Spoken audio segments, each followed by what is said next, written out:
జై శ్రీరామ్, జై సీతారాం. ఓం నమో శ్రీ లలిత త్రిపుర సుందర్యై నమో నమః. అందరికీ నమస్తే. Welcome to our channel. అందరికీ కూడా ముందుగా శ్రీరామనవమి శుభాకాంక్షలు. శ్రీరామనవమి పూజ ఈ నిమిషంలో అందిస్తే ఎలా సంతోషి అని అనుకోకండి. మన ఛానల్ తరపున నేను అందించేటువంటి పూజలు ఒక్క రోజుకి, ఒక్క పర్వదినానికి ఎప్పుడు కూడా పరిమితం కాదండి. మీరెప్పుడైనా చేసుకోగలిగేలా ఉంటేనే నేను సమాచారం అందిస్తాను. అది కూడా స్వామివారి ఆశీర్వాదంతోనే.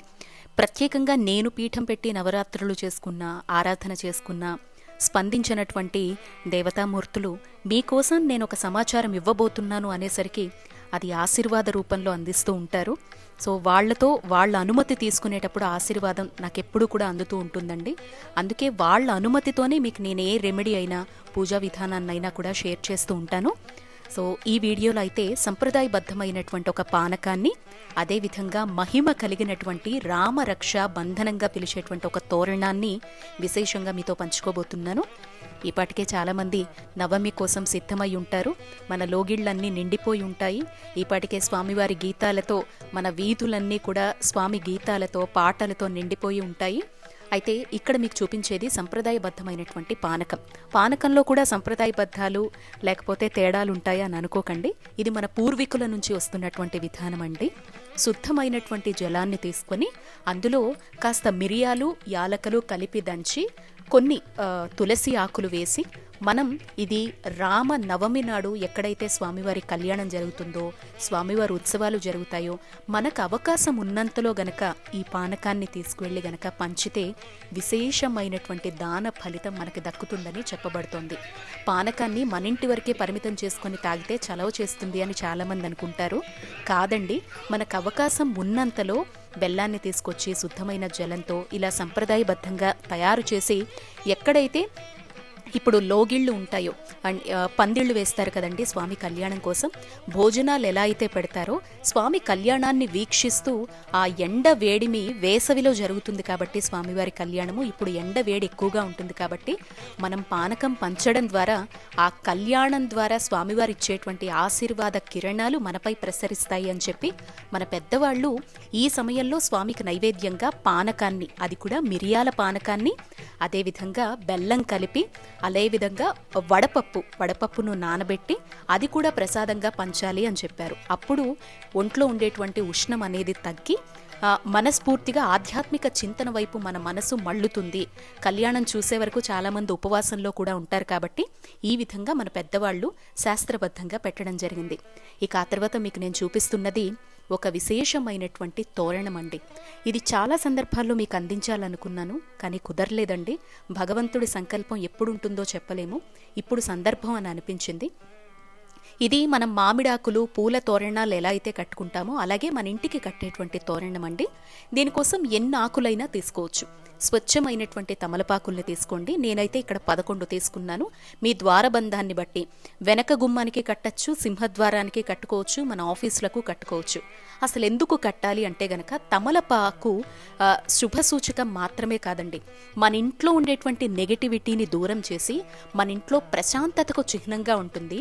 ఇంట్లో ధనం ఏదైతే బాగా ఖర్చు అవుతూ ఉంటుందో, అప్పులు ఎవరికైతే ఎక్కువగా ఉంటాయో, మనశ్శాంతి ఎవరికైతే ఉండదో, కొంతమందికి చూడండి అప్పటి వరకు చాలా సంతోషంగా ఉండేటువంటి ఇల్లు ఒక్కసారిగా యజమాని అనారోగ్యానికి గురవడం, పిల్లలకి తెలియనటువంటి వ్యాధులు ఒకదాని తర్వాత ఒకటి చిన్న చిన్నవి అయినా కూడా మానసికంగా మనల్ని కుంగదీస్తూ ఉంటాయి.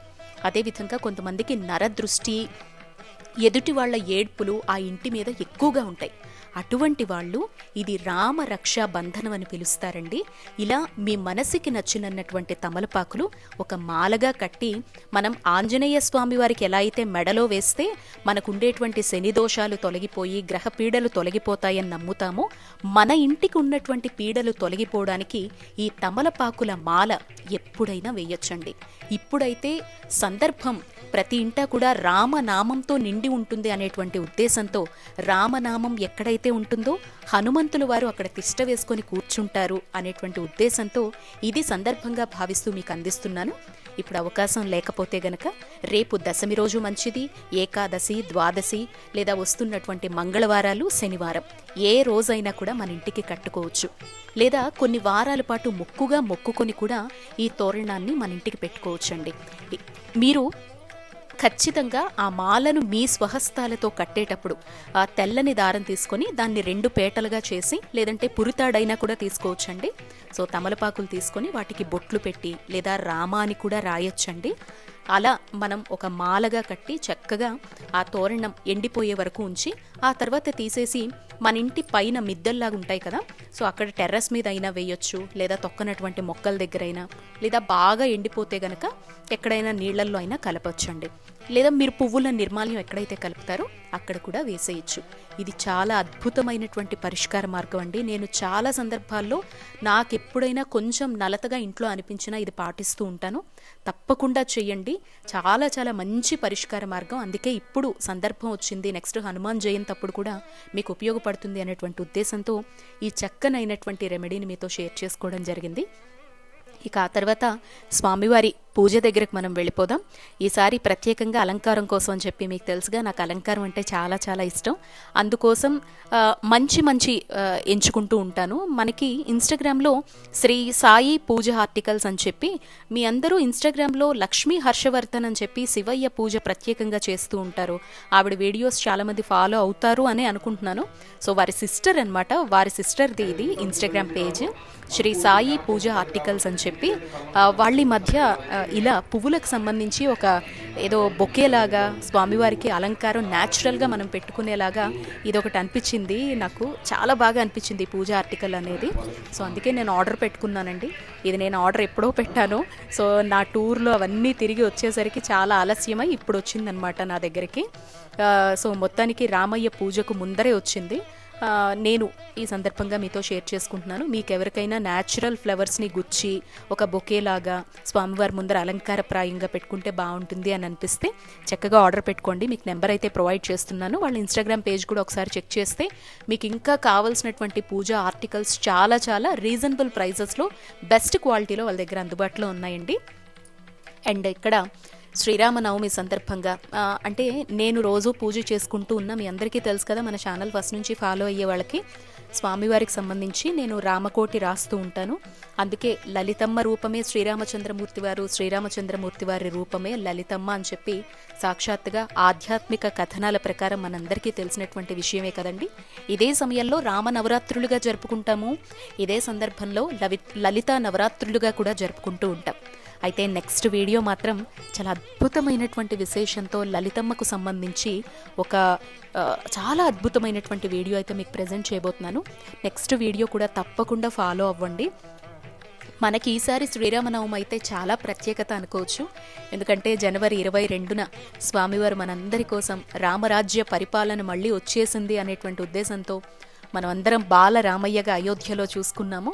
కాబట్టి మన అయోధ్య రామయ్య మళ్ళీ వచ్చాడు, ఈసారి ఆయన జన్మదినోత్సవం మొదటిసారి వస్తోంది అనేటువంటి ఉద్దేశంతో ప్రతి లోగిలి కూడా మామూలుగానే శ్రీరామనవమి అంటేనే మన చుట్టూ ఉండేటువంటి వీధులైనా లేకపోతే స్వామివారికి సంబంధించినటువంటి పటం లేనటువంటి ఇల్లు ఏ విధంగా అయితే ఉండదో, స్వామికి సంబంధించినటువంటి ఆలయం లేనటువంటి ప్రాంగణాలు కూడా ఉండవండి. ప్రతి వీధిలో ఖచ్చితంగా, ప్రతి ఊర్లో, ప్రతి గ్రామంలో స్వామివారి ఆలయం లేనటువంటి ఊరు అనేదే ఉండదు. చక్కగా స్వామివారి భక్తి నామాలతో, భక్తి గీతాలతో ఈపాటికే పెద్ద పెద్ద పందిళ్లు వేసేసి కళ్యాణం కోసం సిద్ధమైపోయి ఉంటాము. మన సంప్రదాయం ప్రకారం ఇటువైపు కళ్యాణాలు జరిపిస్తాం. మన భారతదేశంలోని మన తెలుగు సంప్రదాయాల ప్రకారం తీసుకుంటే, అదే అయోధ్య అటువంటి వాటి వైపు తీసుకుంటే అవి పుణ్యభూములు కాబట్టి అక్కడ ఎక్కువగా ఏంటంటే చరితలు చదువుకోవడం, రామాయణ పఠనాలకు, కొన్ని రకాల పారాయణాలకు ప్రాధాన్యతనిస్తారు. జన్మదినోత్సవాలు స్వామివారికి సంబంధించింది జరిపింది కూడా చాలా ప్రత్యేకంగా జరుపుకుంటారు. చైత్రమాసంలో శుద్ధ నవమి నాడు అభిజిత్ లగ్నంలో, కర్కాటక లగ్నంలో స్వామివారి జననం జరిగింది. మధ్యాహ్నం 12 నుంచి 12:30 మధ్యలో ఎంతో అపురూపంగా, ఎంతో చాలా చక్కగా మనం ఒక పండగలాగా, శ్రీరామచంద్రమూర్తి అంటేనే చాలు ఆయన ఆదర్శమూర్తి, మనిషిగా బ్రతికి మనందరికీ కూడా ఒక ఆదర్శమైనటువంటి జీవితాన్ని ప్రసాదించి వెళ్ళినటువంటి మహానుభావులు అని ఈనాటికి త్రేతాయుగంలో ఎప్పుడో ఆయన పరిపాలన సాగించి తను జీవించినటువంటి ఆ జీవనం ద్వారా మనకు ఆదర్శంగా ఉన్న ఇప్పటికీ కూడా ఆయన పటాన్ని ఇంట్లో పెట్టుకొని ఆయన చూపినటువంటి మార్గాన్ని అనుసరిస్తూ ఆయన ఏవైతే విషయాల్ని చెప్పారో వాటిని పాటించేందుకు శతవిధాల ప్రయత్నిస్తూ ముందుకు వెళుతూ ఉంటాం కదండి. సో శ్రీరామనవమి అనగానే అన్ని పండగల్లాగా కన్నా ఇంకా ఘనంగా జరుపుకోవాలి అనుకుంటాం. ప్రతి ఒక్కరం కళ్యాణం చూడాలి అని భావిస్తూ ఉంటాం.